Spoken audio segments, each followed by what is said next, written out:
یہ اس دور کی بات ہے جب دنیا منگولوں کے خوف سے لرزتی تھی۔ ان کی تلواروں نے شہروں کو جلا دیا تھا اور مسلمانوں کے دل زخمی تھے۔ لیکن ایک خطہ ایسا بھی تھا جہاں انصاف کی بادشاہت تھی، جہاں تخت پر بیٹھا تھا سلطان رکن الدین بیبرس، ایک شیر دل مگر رحمدل بادشاہ۔ ایک دن دربار میں منگول قیدی لائے گئے۔ سب کے چہرے نفرت سے بھرے تھے۔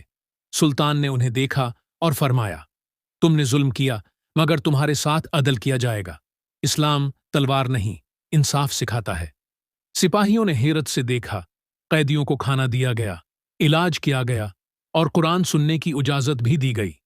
ایک رات ایک منگول قیدی رو پڑا، کہنے لگا، اگر تمہارا دین دشمنوں کے ساتھ بھی اتنا رحم سکھاتا ہے تو یہ ضرور سچا دین ہے۔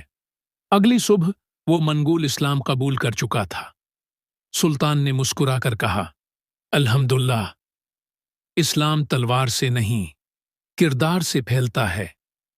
یوں عدل و رحم کی ایک روشنی دشمنوں کے دلوں میں اتر گئی، اور وہی منگول جو کبھی اسلام کے دشمن تھے، اسلام کے سپاہی بن گئے۔